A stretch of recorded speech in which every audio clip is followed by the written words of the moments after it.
Quando o seu aprendizado e reflexão tornam-se presas do desejo pela fama, então ainda há falta de aprendizado e reflexão adequados.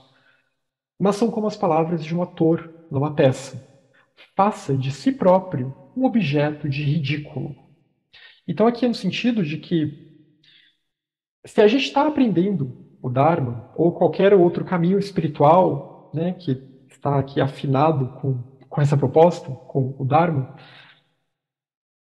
quando o seu aprendizado e reflexão tornam-se presas do desejo pela fama, então eu quero virar uma autoridade naquilo. Né? E isso sempre é algo muito perigoso. Tanto para pessoas que ficam falando publicamente sobre isso, como o meu caso, eu sei que é o caso de outros aqui, né, que já deram muitas palestras sobre esses assuntos, já organizaram, organizam eventos, etc. Gente que traduz, que publica, que revisa, ou que leva esse assunto lá para o mundo acadêmico.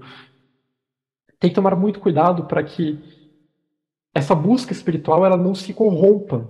Ela não se corrompa no desejo por aspirações mundanas, né? No desejo de que isso vai me trazer um contentamento mundano, de que então as pessoas têm que ser gratas a mim, ou de que então que as pessoas elas têm que realmente elas têm que ter algum senso de reconhecimento em relação a essas coisas que eu apresento para elas, ou essas coisas que eu escrevo e daí por diante. Né? E isso é muito perigoso, porque quando a gente vai ver esses, essa busca pela fama, é um eu que quer fama. E a fama, ela sempre implica um tipo de competição. Né? Se eu quero ser famoso, quer dizer que vai haver outras pessoas que não serão famosas. Não pode haver todo mundo famoso no mundo. Nem todo mundo pode ser celebridade. Se todo mundo vira celebridade, não há mais celebridades. Então, eu quero me destacar em relação aos outros. De novo, é o poder do eu. Né? O meu eu querendo ser maior que os outros. E aí, nesse sentido, eu me corrompo. Nesse sentido, quer dizer que ainda há falta de aprendizado e reflexão adequados.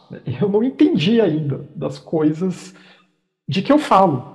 Então, por isso que são como as palavras de um ator numa peça. Né? É muito nesse sentido, de que eu posso estar falando sobre isso, mas eu sou um ator. Eu estou enganando, eu estou falseando.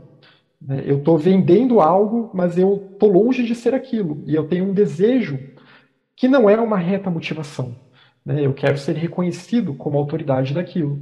E a gente vê casos por aí, né? Casos de até pessoas que começam a ficar megalomaníacas, que aí vai ter a ver também com práticas inadequadas, que muitas vezes vão se unir a esse desejo, porque muitas vezes esse desejo ele gera uma pressa, né? Gera uma pressa para que a pessoa se torne cada vez mais essa grande autoridade, esse grande guru, e ela vai começar a praticar coisas inadequadas, vai começar a praticar talvez tantras distorcidos, vai começar a misturar com outros desejos também, né? Com o desejo pela riqueza, com o senso de luxúria que ainda não está devidamente controlado naquela pessoa. E aí aquilo é a receita para um guru maluco, né? Como a gente vê vários por aí, a gente vê aos montes por aí. Esses dias eu estava vendo um vídeo que um amigo meu, monge, me mostrou. Eu não vou dar o nome aqui desse lama, mas é um lama muito famoso no Ocidente. Um lama budista que já foi muito famoso, ele não está mais vivo.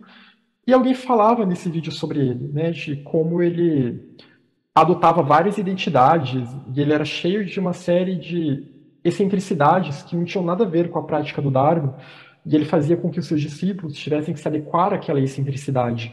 E além disso, ele também maltratava seus discípulos, no sentido de que ele chegava a agredir fisicamente, a abusar verbalmente de alguns de seus discípulos, né? E sempre com aquela mentalidade abusiva que se instalava naquele grupo, né? Porque a gente tem uma seita que se forma. Então aquela ideia de que, ele está te maltratando, ele está te batendo ou está sendo cruel com as palavras, né? Está tendo uma conduta verbalmente violenta, abusiva contigo, mas ele está fazendo isso pelo seu bem. Ele está limpando o seu karma.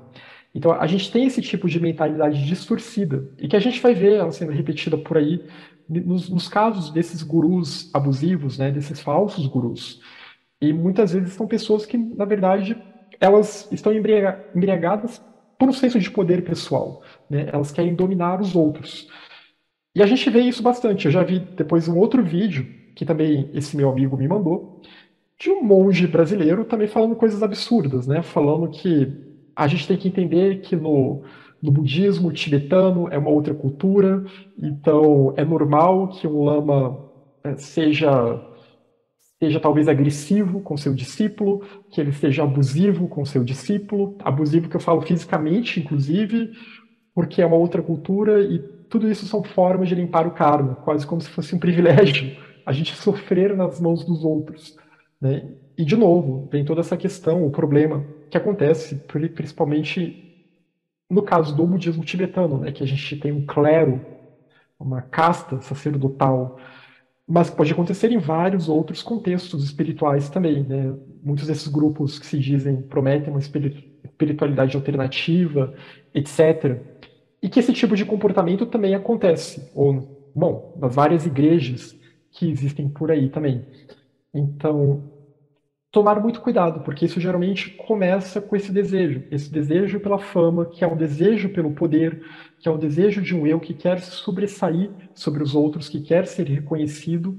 E isso, no caminho espiritual, é tão perigoso, porque conforme a pessoa vai se aprofundando nesse caminho, vai praticando determinados ritos, vai se aprofundando na prática tantra, na prática de mantras e a energia daquela mente vai se tornando mais forte, os vícios vão se tornando mais fortes também, porque ela não tentou aplicar os antídotos.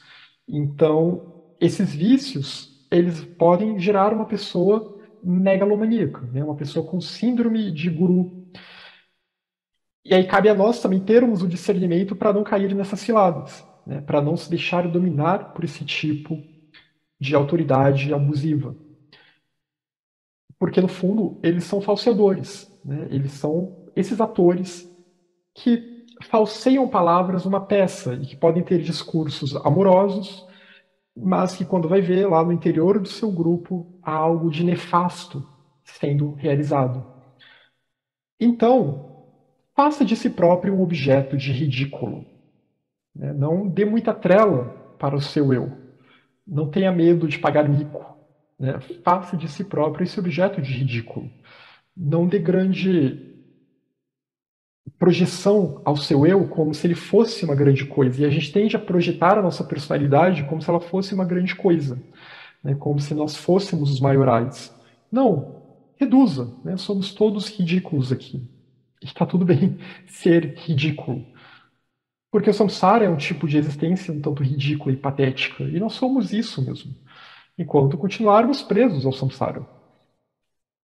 Saiba rir de si próprio, né? E saiba que enquanto tivermos esse apego à nossa personalidade, ao nosso senso de eu, nós somos apenas dignos de lástima.